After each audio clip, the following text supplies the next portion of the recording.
Budget 2025 संसद में पेश होने के बाद अब पूरा क्लियर हो चुका है और उस पर पॉलिटिकल पार्टीज के रिएक्शन भी एक के बाद एक लगातार सामने आते जा रहे हैं। अब तक आपने विपक्ष का रिएक्शन सुना, मगर अब आपको सुनवाते हैं कि सत्ता पक्ष की तरफ से क्या कुछ कहा गया है, क्योंकि विपक्ष ने तो सरकार को घेरने के लिए तमाम तरह के आरोप लगा दिए, मगर सत्ता पक्ष की तरफ से ये पहला रिएक्शन है और पहला ही रिएक्शन सरकार की तरफ से गृह मंत्री अमित शाह ने दिया है। गृह मंत्री ने क्या कुछ कहा, सौरभ से समझने की कोशिश करेंगे। सौरभ हमारे साथ हैं, सुबह से बजट पर अपनी तीखी नजर बनाए हुए हैं। लगातार सुबह से सौरभ विश्लेषण कर रहे थे बजट को, रिएक्शंस को लेकर। सत्ता पक्ष की तरफ से क्या कुछ कहा गया, विपक्ष की तरफ से क्या कहा गया, किसे क्या मिला, अब तक आपने देखा। सौरभ, क्या रिएक्शंस है? जी हाँ अमन, अमित शाह ने कहा है, सोशल मीडिया प्लेटफॉर्म ट्विटर पर पोस्ट करते हुए लिखा है कि जो 2025 का बजट है ये मोदी सरकार की दूरदर्शिता का ब्लूप्रिंट है।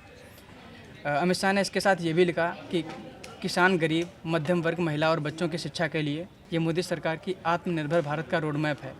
इसके साथ ही अमित शाह ने नरेंद्र मोदी और वित्त मंत्री जी को इसके लिए बधाई भी दी है। बिल्कुल, जिस तरह से अमित शाह ने जो बजट के ऊपर रिएक्शन दिया, उसकी तीन बड़ी बातों का अगर मैं जिक्र करूं तो सबसे पहले तो उन्होंने बजट के जरिए प्रधानमंत्री नरेंद्र मोदी की दूरदर्शी सोच को बताया है कि प्रधानमंत्री की दूरदर्शी और समावेशी ये सोच का ही प्रतीक है ये बजट, यानी कि मोदी सरकार 3.0 का ये दूसरा पूर्ण बजट है। इसके अलावा बात करें अमित शाह के एक और बड़े पॉइंट की, तो उन्होंने बोला है कि 2025 का ये बजट विकसित और हर क्षेत्र को श्रेष्ठ भारत के निर्माण की दिशा में मोदी सरकार की दूरदर्शिता का ये ब्लूप्रिंट होने वाला है। यानी कि आगामी सोच को उन्होंने मोदी सरकार की प्रकट किया है कि किस तरह से आने वाले सालों में भारत एक दूरदर्शी सोच बनकर उभरेगा और विश्व शक्ति बनकर उभरने की उसमें कगार पर भारत एक लिस्ट में लग जाएगा। अगर बात करें गरीब, किसान, मध्यम वर्ग, महिला और बच्चों की शिक्षा, इसके साथ ही पोषण और स्वास्थ्य को लेकर भी स्टार्टअप इनोवेशन के जरिए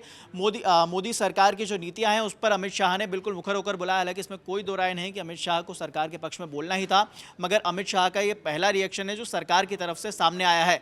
इसके पहले हमने मायावती का रिएक्शन देखा, हमने देखा अखिलेश यादव ने किस तरह से सरकार पर निशाना साधा और उन्होंने कुंभ का जिक्र किया, मगर अमित शाह ने जो रिएक्शन दिया है वो कहा है कि मोदी सरकार की ये दूरदर्शी सोच का एक ब्लूप्रिंट है ये बजट। और बजट की अगर हम बड़ी बातों की जिक्र करें तो मिडिल क्लास की तो इसमें बम बम है ही, मगर साथ में किसान, महिला, युवा, सभी के लिए मोदी सरकार ने अपना खजाना खोला है।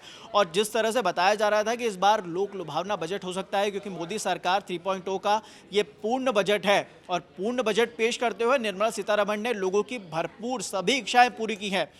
बजट में इनकम टैक्स तो 12 लाख रुपए तक का फ्री हुआ ही, मगर इसके साथ ही युवाओं के स्टार्टअप के लिए भी अब 20 करोड़ रुपए मिलेंगे। किसानों के लिए भी फ़ायदा है, किसानों को भी 5 लाख रुपए तक का किसान क्रेडिट कार्ड से लोन मिल जाएगा।